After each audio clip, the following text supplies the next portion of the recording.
managing and taking him out, going to Storin, who's usually a pretty, a decent closer, and he blows it. What's your take on what Matt Williams did? Yeah, it's maybe a rookie manager mistake. Where this is for his first time managing, let alone first time in the postseason. So he's going to probably overthink a few different things, but he does have a pretty good staff on hand that's kind of able to kind of help him walk through some of this stuff, especially when you look at having Steve Acati there. That's a big help.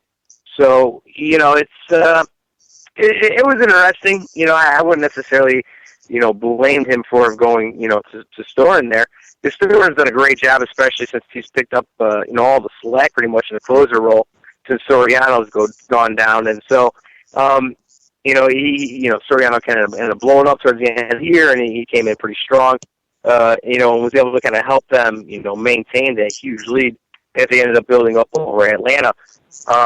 But when you really look at it, this is, I think a lot of teams, or a lot of people, particular analysts, kind of felt that Washington had a really good, step up on everybody else, having the pitching that they did, having, the solid bullpen that they did.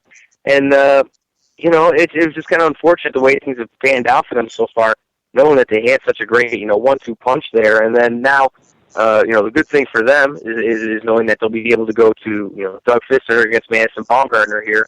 And, their rotation is so solid, there is a chance, I think, out of all the teams that are left here, they're in an ugly position, with their backs up against the wall. Washington probably has, the greatest ability to, be able to come out of that, knowing that they do have enough, offensive firepower. So it's all a matter of just kind of getting everybody back on track and kind of, just thinking about taking it one game at a time. I know, obviously, sounds very, cliche to say that, but when you're in the position that you're in right now, that's all you can do. Looking at, you say they're in a good position with Doug Fister, but they're going up against Madison Bumgarner, who's one of the best young pitchers in the game. If they get past that game, the next two, yeah, they should be able to win those next two.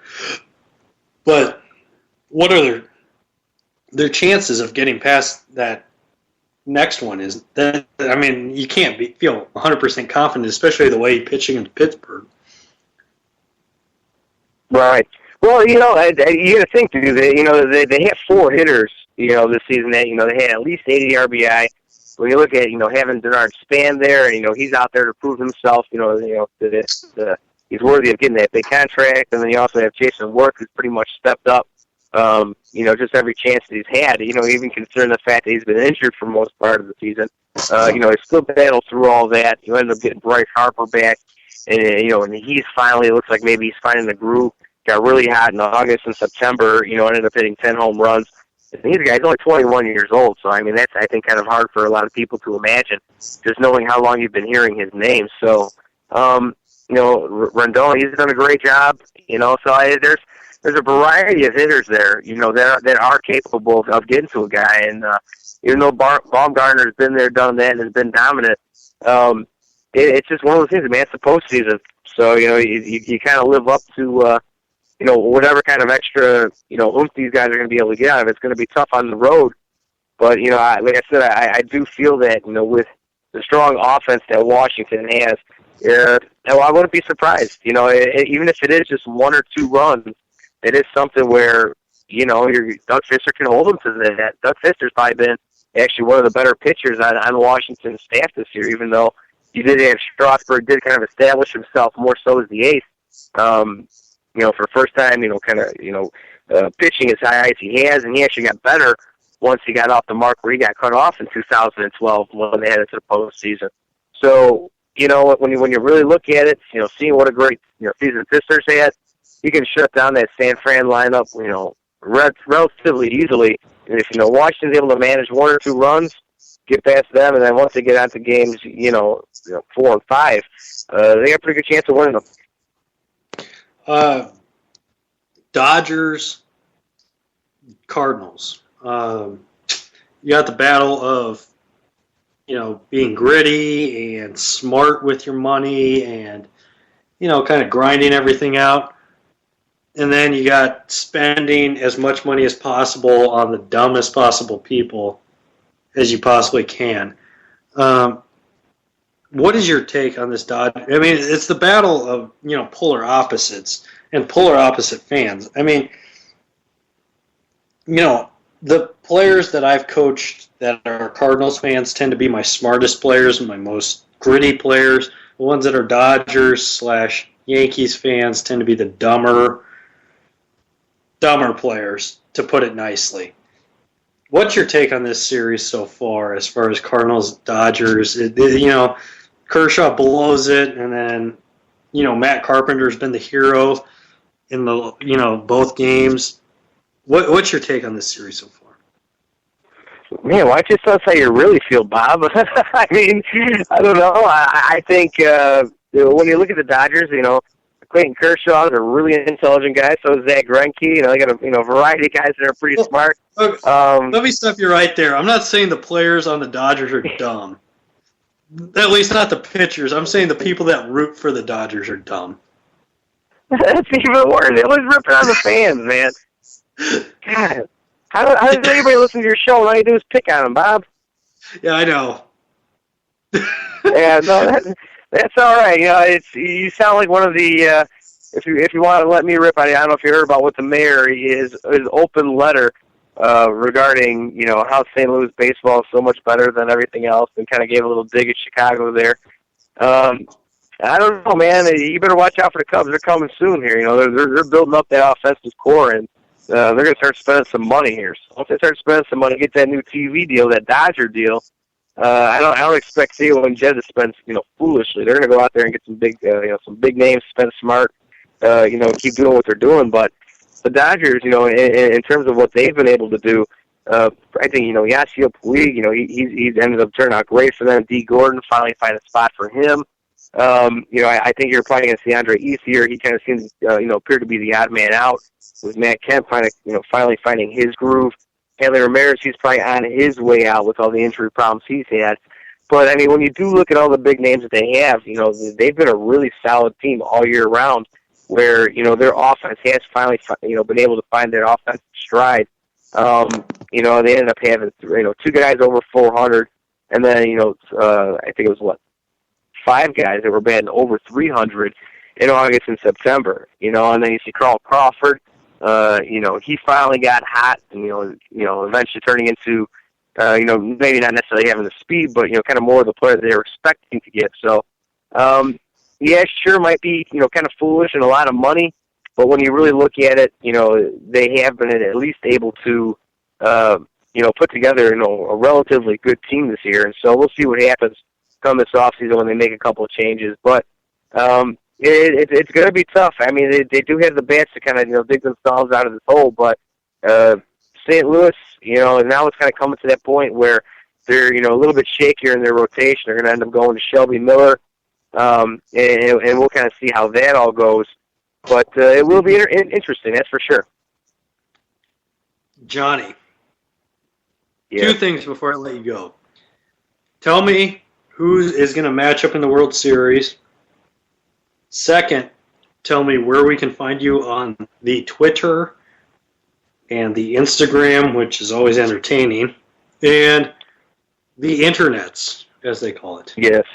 Yeah, I am all over the place. I'm going to have to say, when you really break it down, I'm going to have to say it's probably going to be Baltimore and San Fran. I think San Francisco has enough to kind of outlast St. Louis, even though, it seems like they might be the favorites right now with the Dodgers playing the way they are. But Baltimore, great pitching, great defense, and they've been able to, come up with that big power. So that's been a big help to them, and it's kind of helped them get to where they're at.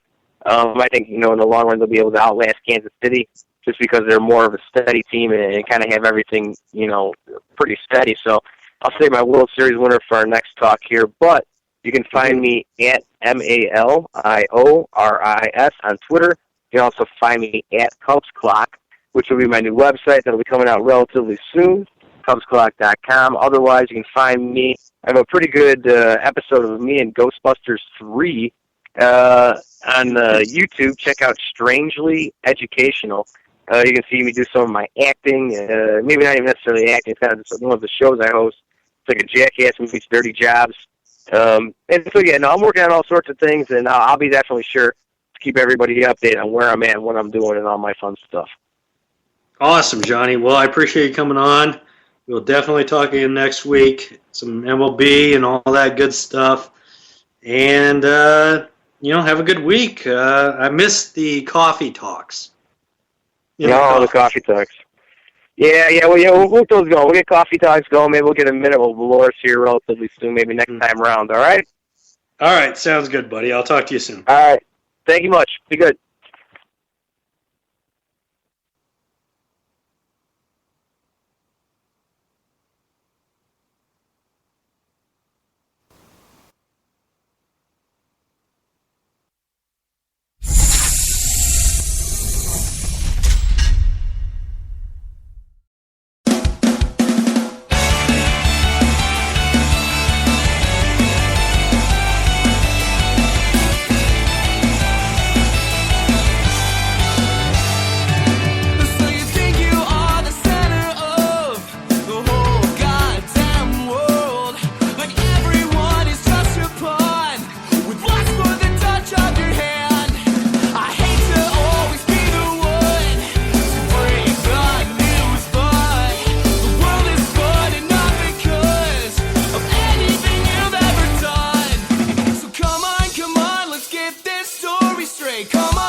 Give it a try.